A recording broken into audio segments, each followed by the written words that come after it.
Because that was kind of a funny thing from first edition, really. That only if you're an elf you could only do this. Right. Really, why? I mean, I get it from informed from Tolkien past and Vancian magic and things like that. You see why, but from a real design standpoint, like I think we can move past that. So what are you saying? You're going to start a nerd argument here. Best race to play. Then worst race to play. Well, I don't know. I guess it depends on how you quantify what qualifies those terms. Are you going off mechanics or personal? Let's personal kind of, because everyone many people say, I shouldn't say everyone, many people say, oh, bards suck. You never want to be a bard. Yeah, see, I think bards are cool, but whatever. Well, so here the way I'd answer that is with. From the traditional gamer's point of view, I think the best race to play is probably human because it's the most variable and adaptable and can be anything. The worst race to play is something that's really hyper nuanced, like a sea elf, right? How are you going to role play a sea elf other than really being a sea elf? And that affords the least opportunity for creativity, I think. Yeah. So you go from humans, you can do all kinds of things, to half elves and going down. But even like dwarves, people are, whoa, you're playing a dwarf wizard, whoa, which is perfectly fine. But tropes are a big part of this hobby too, and so that's so if you see people that are reluctant to foil those, to run counter to expectation of what an elf is supposed to be or whatever. So. I'm sorry, I'm not making a good argument, but No.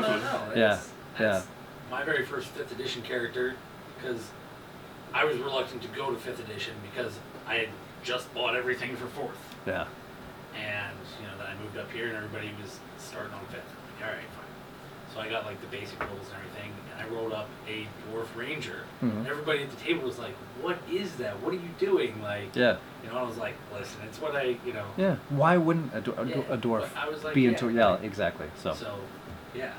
I mean, it is pretty cool. Again, that's another thing I dig about 5th edition. A lot of those tropes are being unwound that way. You're seeing it. Truly all, because that was kind of a funny thing from first edition, really. That only if you're an elf you could only do this. Right. Really, why? I mean, I get it from informed from Tolkien past and Vancian magic and things like that. You see why, but from a real design standpoint, like I think we can move past that. So. Right. Yeah. So then, okay, best and worst class then. What do you really? There's got to be something that you really hate playing. Yeah, again, the ones that are really that funnel you, that because you are X, you have to act like Y. And for me, that is historically been a Paladin.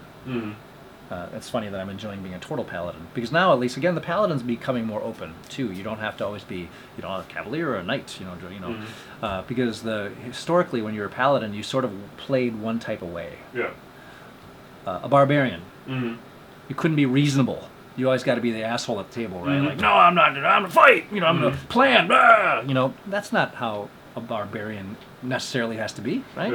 Yeah. The ones that are more open, that are like a wizard, it can be all kinds of personalities with a wizard, and that's kind of a historically a favorite one for me to play. But now, I guess I don't have really these kind of favorites anymore, because, as you mentioned, the field has gotten so graded that way that you can be any build that turns you on and you want to play it.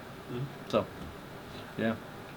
I can't say, I wish I, my buddy Tom Lommel, never play a gnome. I don't have a strong view on any of that stuff. Although gnomes are kind of weird. That's this tall and you're running around a dungeon. Okay.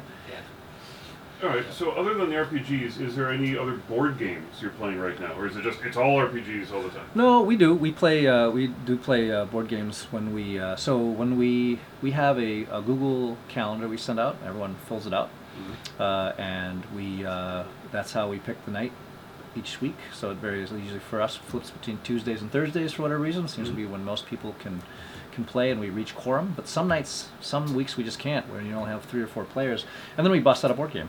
And a couple of guys are bigger board gamers than I do, which is great. The problem with the board game, especially modern board games, is that it takes time to learn how to play it. Yeah. What's awesome is if someone already knows how to play that game, right? So they bring, Baldur's Gate, the new Baldur's Gate game, and say, I've played this already, I'll show you how to play. Great, I'm interested. But if I have to sit there and read the book and we're kind of, we're all having a beer while I'm trying to, having a conversation while watch someone read the rule book, that's not as much fun. My favorite board game is Lords of Waterdeep. Yep. I love Lords of Waterdeep. I think it's great because it has so much good repeat play opportunity. You can play, I've played it so many times, and every time it's a different play experience. So I really enjoy it. So that's for me. Do you prefer being behind the screen or playing? That's a great question. I just was having this conversation with a buddy. So I don't know why this came to me, why I was thinking about this, but you'll run into people once in a while who say, I only DM. I'm like, really, you only DM?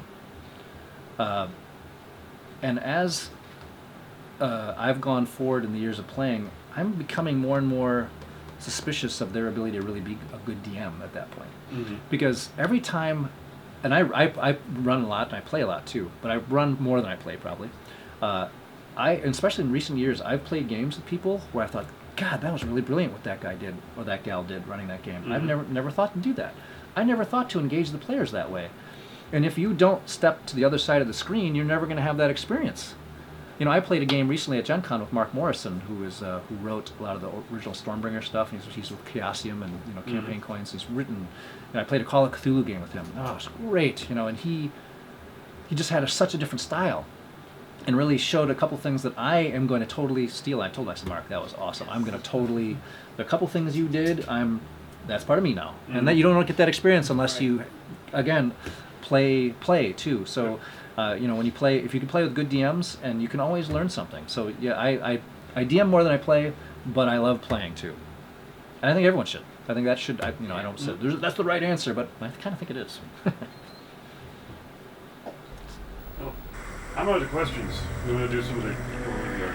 I was gonna say just like maybe like the first module you played. Yeah, the first one was B2. Keep on the board.